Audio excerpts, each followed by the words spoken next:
everyone! Welcome to Storytime with the Princess. I'm not a princess, but I thought that maybe you'd like to read one of my favourite stories about my friend Harry Potter. We're going to be reading the chapter called The Journey from Platform 9 3/4 from Harry Potter and the Philosopher's Stone. Harry's last month with the Dursleys wasn't fun. True, Dudley was now scared of Harry. He wouldn't stay in the same room, while Aunt Petunia and Uncle Vernon didn't shut Harry in his cupboard, force him to do anything, or shout at him. In fact, they didn't speak to him at all. Half terrified, half furious, they acted as though any chair with Harry in it was empty. Although this was an improvement in many ways, it did become a bit depressing after a while. Harry kept to his room, with his new owl for company. He had decided to call her Hedwig, a name he had found in a history of magic. His school books were very interesting. He lay on his bed reading late into the night. Hedwig swooped in and out of the open window as she pleased. And it was lucky that Aunt Petunia didn't come into Hoover any more, because Hedwig kept bringing back dead mice. Every night before he went to sleep, Harry ticked off another day on the piece of paper he had pinned to the wall, counting down to September the 1st. On the last day of August, he thought he'd better speak to his aunt and uncle about getting to King's Cross Station next day. So he went down to the living room, where they were watching a quiz show on television. He cleared his throat to let them know he was there, and Dudley screamed and ran from the room. Uncle Vernon? Uncle Vernon grunted to show he was listening. I need to be at King's Cross Station tomorrow to go to Hogwarts. Uncle Vernon grunted again. Would it be all right if you gave me a lift? Grunt. Harry supposed that meant yes. Thank you. He was about to go back upstairs when Uncle Vernon actually spoke. Funny way to get to a wizard's school. The train. Magic carpets all got punctures, have they? Harry didn't say anything. I don't know, said Harry, realizing that for the first time he pulled out the ticket Hagrid had given him out of his pocket. I just take the train from platform 9 3/4 at 11 o'clock, he said. His aunt and uncle stared. Platform what? 9 3/4. Don't talk such rubbish, said Uncle Vernon. There is no such platform as 9 3/4. Well, it's on my ticket. Barking, said Uncle Vernon. Howling mad! All of them, the lot of them. You'll see. You'll just wait. All right. We'll take you to King's Cross Station. We're going up to London tomorrow anyway, or I wouldn't bother. Why are you going to London? Harry asked, trying to keep things friendly. Taking Dudley to the hospital, growled Uncle Vernon. Got to have that ruddy tail of his removed before he goes to Smeltings. Harry woke at 5 o'clock the next morning and was too excited and nervous to go back to sleep. He got up and pulled up his jeans because he didn't want to walk into the station in his wizard's robes. He'd change on the train. He checked his Hogwarts list yet again to make sure he had everything he needed, and saw that Hedwig was shut safely in her cage, and then paced the room waiting for the Dursleys to get up. 2 hours later, Harry's huge heavy trunk had been loaded into the Dursleys' car. Aunt Petunia had talked Dudley into sitting next to Harry, and they set off. They reached King's Cross at 10:30. Uncle Vernon dumped Harry's trunk onto a trolley and wheeled into the station for him.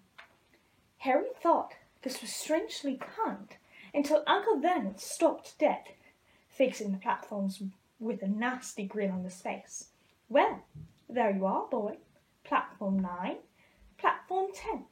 Your platforms should be somewhere in the middle, but they don't seem to have built it yet, have they? He was quite right, of course. There was a big plastic number 9 over the platform, and a big plastic number 10 over the one next to it, and in the middle, nothing at all. Have a good time, said Uncle Vernon, with an even nastier smile. He left without another word. Harry turned and saw the Dursleys drive away. All three of them were laughing. Harry's mouth went rather dry. What on earth was he going to do? He was starting to attract a lot of funny looks because of Hedwig. He'd have to ask someone. He stopped a passing guard, but didn't dare mention platform 9 3/4. The guard had never heard of Hogwarts, and when Harry couldn't even tell him what part of the country it was in, he started to get annoyed, as though Harry was being stupid on purpose. Getting desperate, Harry asked for the train that left at 11 o'clock, but the guard said that there wasn't one. In the end, the guard strode away, muttering about time wasters. Harry was now trying hard not to panic. According to the large clock over on the arrivals board, he had 10 minutes left to get on the train to Hogwarts, and he had no idea how to do it. He was stranded in the middle of a station with a trunk he could hardly lift and a pocket full of wizard money and a large owl. Hagrid must have forgotten to tell him something he had to do, like tapping the third brick on the left to get into Diagon Alley. He wondered if he should start tapping the ticket box with his wand between platforms 9 and 10. At that moment, a group of people passed just behind him, and he caught a few words of what they were saying. Packed with muggles, of course. Harry swung round. The speaker was a plump woman who was talking to 4 boys, all with flaming red hair. Each of them was pushing a trunk like Harry's in front of him, and they had an owl. Heart hammering, Harry pushed his trolley after them. They stopped, and so did he, just near enough to hear what they were saying. "Now what's the platform number?" said the boy's mother. 9 3/4, piped a small girl, also red-headed, who was holding out her hand. "Mum, can't I go?" "You're not old enough, Ginny. Now be quiet." "All right, Percy, you go first." What looked like the oldest boy marched towards platforms 9 and 10. Harry watched, careful not to blink in case he missed it. But just as the boy reached the divide between the 2 platforms, a large crowd of tourists came swarming in front of him, and by the time the last rucksack had cleared away, the boy had vanished. "Fred, you next," the plump woman said. "I'm not Fred, I'm George," said the boy. "Honestly, woman, call yourself our mother. Can't you tell I'm George?" "Sorry, George, dear." "Only joking. I am Fred," said the boy, and off he went. His twin called after him to hurry up, and he must have done, because a second later he had gone. But how had he done it? Now the third boy was walking briskly toward the ticket barrier. He was almost there, and then quite suddenly he wasn't there. There was nothing else for it. "Excuse me," Harry said to the plump woman. "Hello, dear.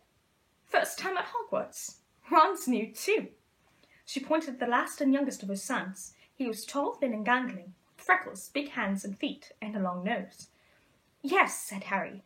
The thing is, I don't know how to get onto the platform," she said kindly, and Harry nodded. "Not to worry. All you have to do is walk straight at the barrier between platforms 9 and 10. Don't stop, and don't be scared you'll crash into it. That's very important. Best do it at a bit of a run if you're nervous. Go on. Go now before Ron." Okay." He pushed his trolley round and stared at the barrier. It looked very solid.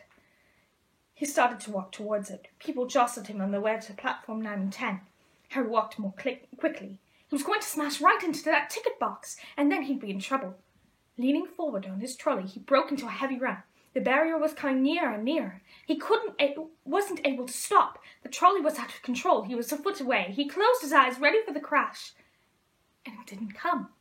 He kept on running. He opened his eyes. A scarlet steam engine was waiting next to a platform packed with people.